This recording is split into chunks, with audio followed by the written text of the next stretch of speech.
To be able to glaze your test tiles, you first have to learn about glazes and then a lot of the processes that you can get with glazing. There's a lot.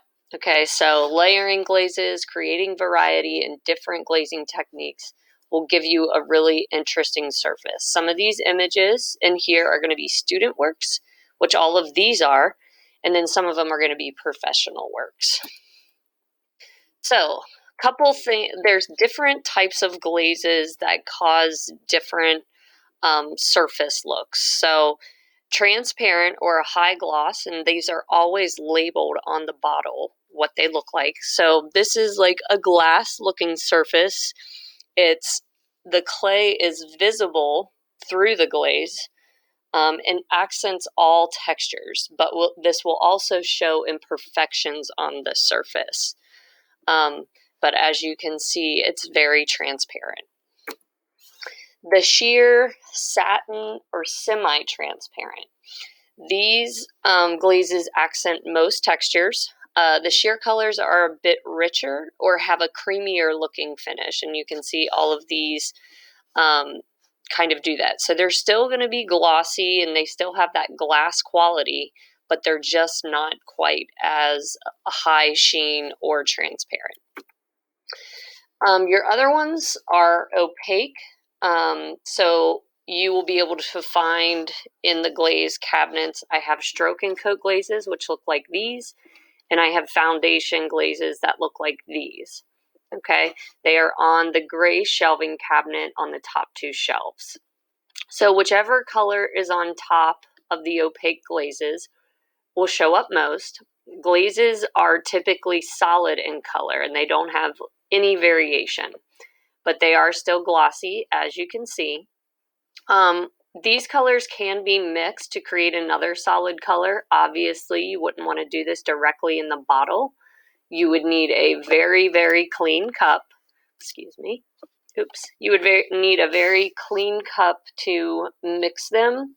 And glazes are very expensive, so you would just want to do a little bit because whatever you don't use, you could either pass to a friend or you're going to have to get rid of it or save it for me so that others can use it. Sometimes this can cover up textures unless you're careful or wise about it.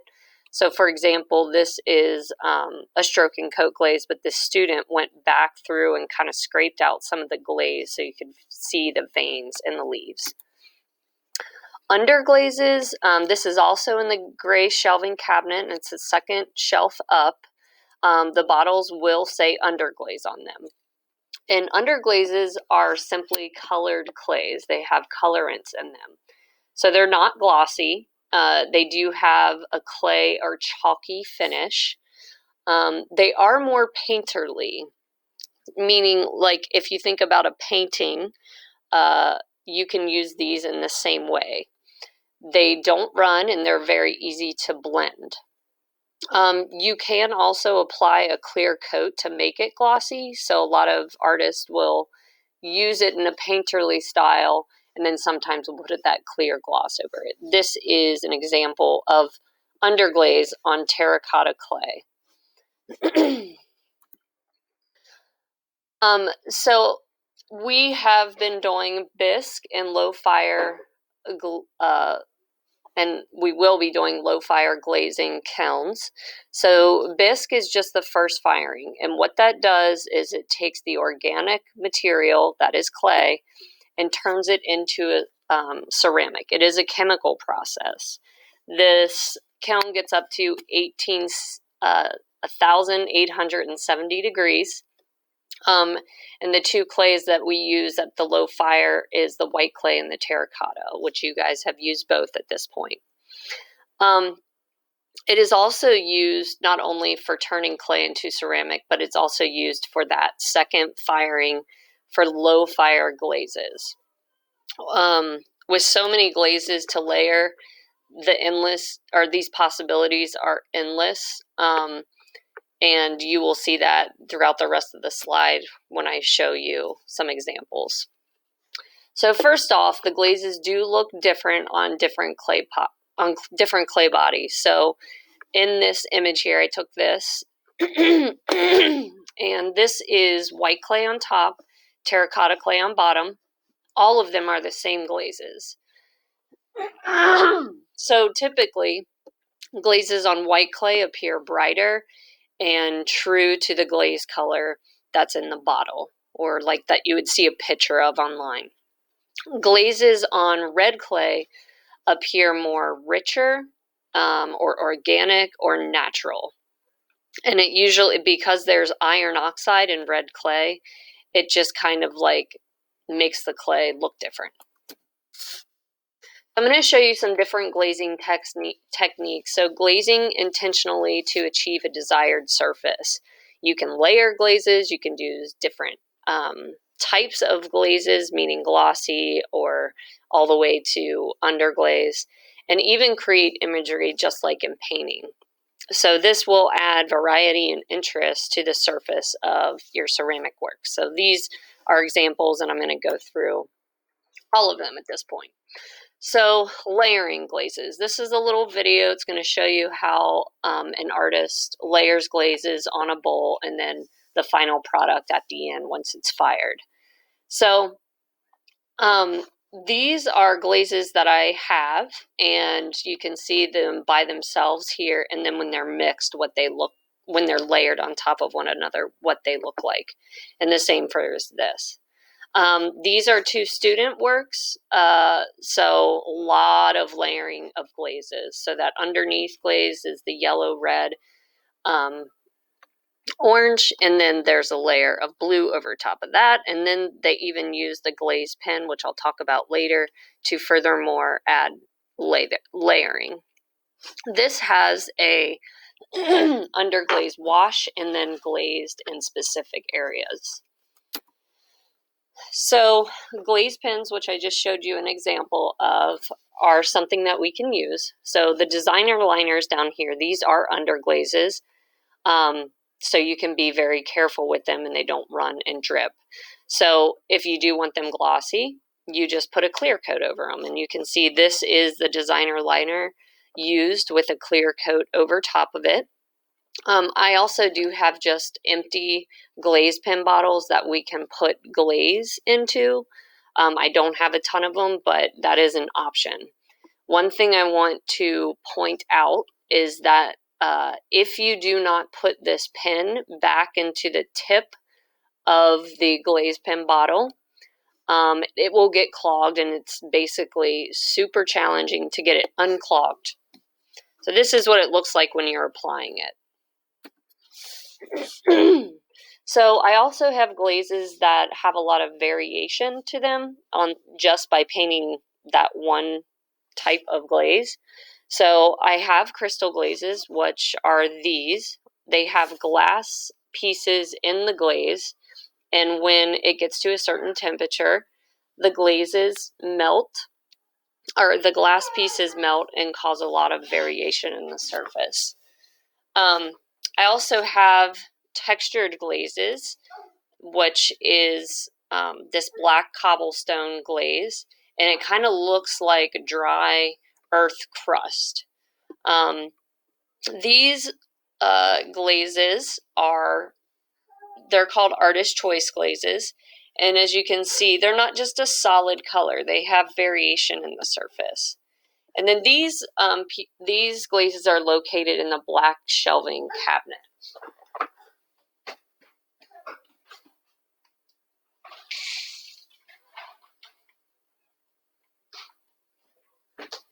Sorry about that. Just to show you some different glazing techniques, we won't be doing this on our coil pots, but this is bubble glazing, which is can give you a really cool surface if you do it correctly. This is wax resist, so it's kind of like layering, but also if you want the clay to show through, this artist, put wax resist on here and then glazed over the whole thing so you can see the clay in these areas, so it resists the glaze. This is something we are definitely going to be doing with our coil pots, but I'm just going to talk about it briefly since we're not to that yet. So when you do this, the first step is just painting on 1 to 2 layers of underglaze. It's usually all you need is one. And then you'll wipe and wash it away with a sponge. And then this is what you achieve, the look that you can achieve once you get that wiped away. And this is a demonstration. It's, I think, a minute long to show you how to do that. These are examples of finished products, and it really enhances the surface if you have a lot of texture on it. But again, it isn't glossy, but you know, you can apply a clear coat over top of it once you do it. So I just wanted to briefly go over how do you know what the glazes look like, the ones that I specifically have. So on the window in my main big room, there are little images to show you what some of the glazes look like. I do not have every glaze on that sheet, or those sheets, I should say. On the wall near the glazes, it's kind of tucked back in that corner, are some small test tiles to show you how the glaze looks on a ceramic tile. So these tiles, if you look on the back, have a number, and they're associated with the glazing key that's found on the window as well. So you just look at the number, and then you look at the name of the glaze, and then you find it in the cabinet. So you can also always look up any color online and just simply type in the name and the make of the glaze. So for example, stroke and coat,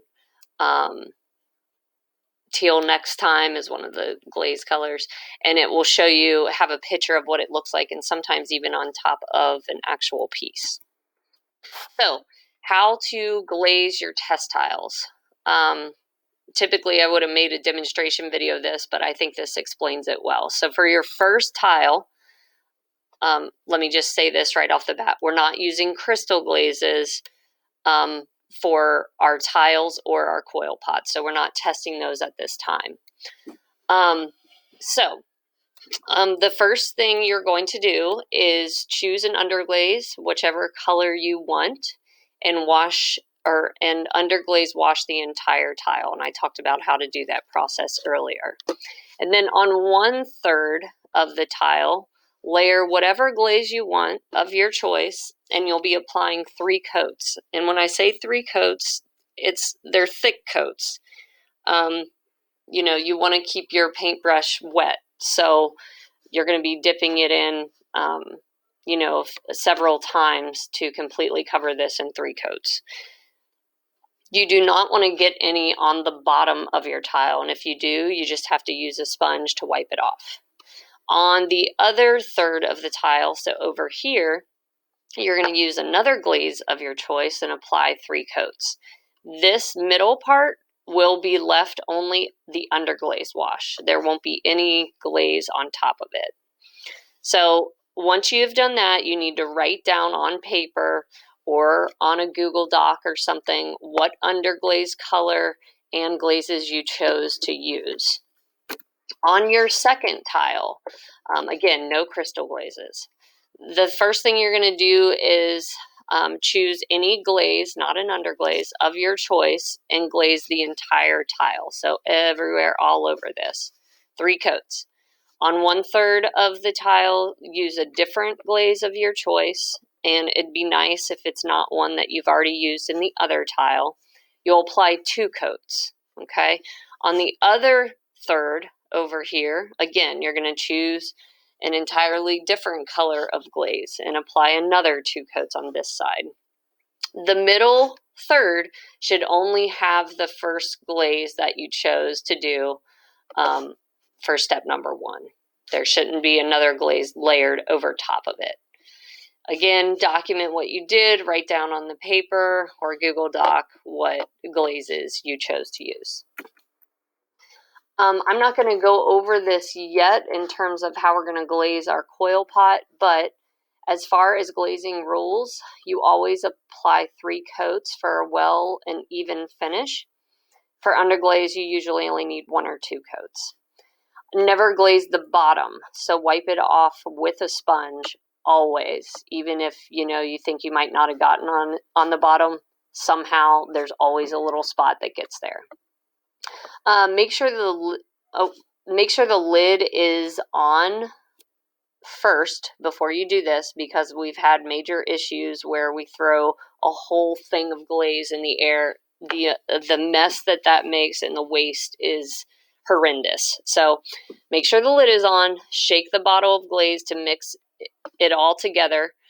Sometimes you have to use the end of a paintbrush to mix it entirely if it's kind of thicker at the bottom. If you're having trouble opening the glaze bottle, if you just run it under like warm water, it breaks down the glaze on the lid and you can twist it open.